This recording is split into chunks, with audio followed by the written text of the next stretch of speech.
Hello everybody, my name is Dina and welcome to Unit 16 Lesson 5, Color Correction and White Balance. This lesson is all about color. I'll be teaching you about the basics of white balance, what it is, and how it relates to color correction. This is important because, say you have a clip that is perfectly composed and shot where everything is where it needs to be. However, the white balance of your camera was off, so the color of the clip is a color that you don't want it to be, or it doesn't match with the rest of your footage. Color correction is how to fix that. So, without further ado, let's jump right in. First, let's talk a little bit about white balance. Some of you may already be familiar with this term, because the same also applies to general photography. White balance is a camera's ability to detect what it considers to be pure white in any given setting. What this means is the white can actually be different depending on the time of day, the kind of lights you are using, or camera settings. Usually, when shooting outdoors, at sunset times, the color is tinted a slight orange or yellow, whereas during early morning or dawn, it is usually tinted a little blue or cyan. This is where white balance comes in. There is a feature on most cameras that will allow you to detect the appropriate white in your shooting setting and apply a slight tint to the photo or video so the colors look right. However, this sometimes isn't the most accurate, and the camera's white balance may detect the wrong setting, making the colors in your final video look slightly off. This difference is also called color temperature, with cold or cool being tinted more blue, and warm being tinted more orange. For example, let's use this same clip from our marketing promo, where our actors are conducting an interview on a red carpet. Since this was all shot on a green screen, we can switch out the setting easily. Let's change the backdrop from a movie premiere to a beach at sunset. Notice that since our stock footage was shot on a beach at sunset, it is tinted a slight orangish yellow. But our footage was shot indoors in a controlled environment with professional lighting, which means that our color temperature is completely neutral, not really tinted blue or orange. Remember how I said we could have a perfectly composed shot, but the color and white balance might be off? Well, that's this example here. Our subject, which is supposed to be on a beach, is a different color than our backdrop. This means that it needs to be corrected. This is where color correction comes into play. There is actually a white balance tool in Vegas, but the color corrector can do the job of white balancing and more in even more detail. So, let's just use that one directly. First, since we are using a green screen shot, it includes two tracks. One is our backdrop, and the other is our subject. Now, since we're going to be correcting the clip of our subject to match the background, we should go to the FX button on our subject. Once the special effects library opens up, let's go on over and select Vegas Color Corrector and apply it, which will open up the settings. Now, color correction at first glance can seem a little overwhelming because you'll see that there are 3 color wheels, as well as some sliders. Don't worry if you find it too confusing and not clear enough. I'll be taking you through how to do it step by step. The first clip we're going to be correcting is the one where our subjects are on a path in the Himalayan mountains. Since the background B-roll is clearly shot during the day, or even close to noon when the sun is highest, the tint we want is a slight cyan or blue. Correcting our subject's color helps the video to be more believable.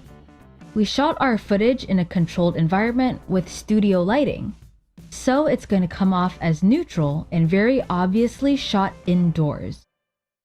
What we're going to do here is correct that to make it look like we shot our subject on location, like we actually went to the mountains. So what we're going to do is choose our clip, then click on Video Event FX, and choose Color Corrector.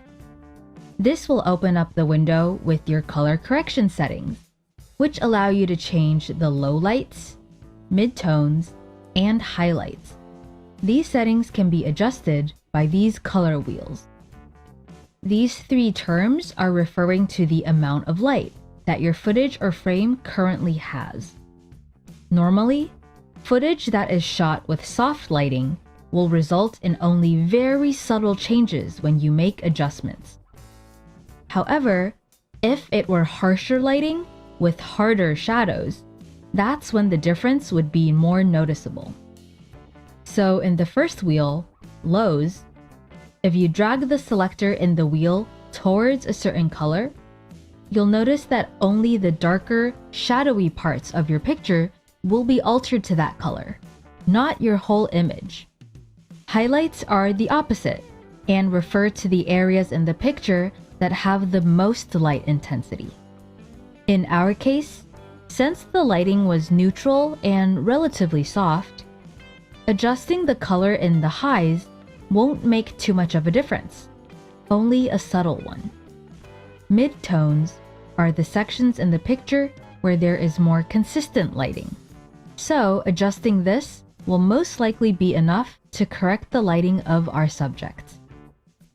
Each setting depends on your footage and the amount of light it was shot in, so you will have to adjust these accordingly. Like we have used many times before, the eyedropper tool will help us choose the precise color that is necessary. Notice how there are two of them here, one with a plus sign and one with a minus sign. The plus sign eyedropper tool is for selecting the exact color that you want, as always. However, the one with the minus sign will select the complementary color. Complementary colors are colors that are opposite each other on the color wheel.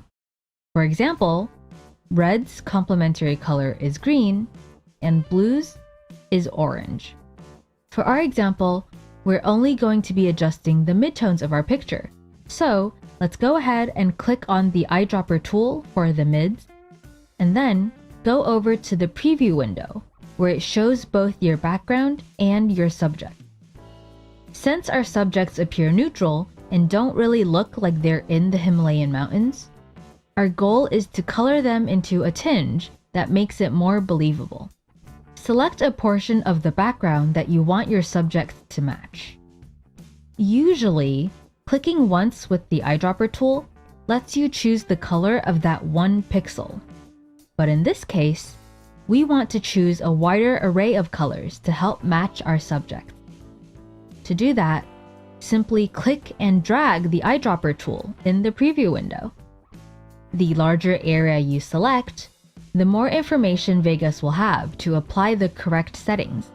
So, select the part of the background with the eyedropper tool that we want our subject to match. In our case, we can either choose the sky or the mountains.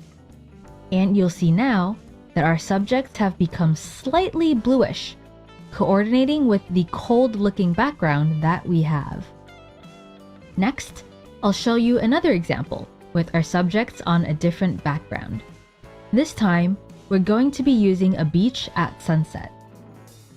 See how against this background, our subjects look too bright and clearly don't belong in this place. In this case, we want our subjects to appear with a warmer color. Again, we can use the eyedropper tool to select a section of the background as a reference for color. And we can see that immediately the color of our subject changed to match the background. Feel free to play around with the highs, lows, and mids depending on what your environment is. If it's really warm, like our beach sunset, it would be okay if our subjects were a little more orange than normal. If at first the colors don't match completely, you can always change the intensity of the color as much as you like. When the position of the marker within the wheel is closer to the center, the less intense it is. And the further away from the center, the more intense the color is. Feel free to experiment with the different wheels and try out the colors on each wheel until you arrive at the color you want. But that's not all the color corrector has to offer. Below the color wheels, you also have settings for saturation, gamma, gain, and offset. These settings are for further adjusting your color preferences. You might not need to use these, since with the eyedropper tool, we can pretty accurately match the color of the background that we want. However, with trickier raw footage, for example, if it was shot in an environment with really poor lighting, or if the shadows are too strong, these settings can come in handy. Saturation essentially controls the intensity of color of the original footage as a whole. This means that the skin tones will become more orange, the blacks will become more intense, and as you can see here, the blue in the NASA logo has become incredibly bright. The default saturation is expressed by the number 1. Anything higher will result in a more concentrated color, and anything lower than 1 will result in less intense colors. Next, there is gamma. In simpler terms, gamma basically controls the amount of contrast within your picture. Sliding it to the right decreases the amount of contrast, which means that it makes the shadows less obvious, and the picture may look clearer. However, if you go overboard and slide it all the way to the right, it'll look like the entire picture has lost its definition, due to the fact that there is no contrast between the lights and the shadows. Then, we have the gain slider. Unlike the volume, gain in the context of color controls the amount of white levels, or highlights. It works by making it look like the light is getting brighter on any surface that already has light. Sliding it to the right makes it look like turning the light's intensity all the way up. See how the light reflecting off of our actress's face and her sweater is greatly intensified. And when we slide it to the left, it looks like somebody turned the lights off. However, it does not look natural because our original footage was not shot this way, and this is only changed digitally. The offset slider controls the amount of blacks or shadows in a picture. If you slide it to the left, the blacks and the shadows become more obvious. And when you slide it to the right, it basically removes the shadows completely. See how when we slide it all the way to the right, our subjects become two white blob shapes. And that is an introduction on color correction. Color can be really difficult because of all the details. In addition to practical uses like color correcting to match all your footage, it is also a great way to add a specific style or tone, or set the atmosphere. I hope all these special effects show you that you always have full creative control over how your footage will look. Special effects are so much fun to me because they make the impossible possible. I hope you enjoy creating your story, and in the following unit, we will be looking at audio. I'll see you in the next lesson. Bye!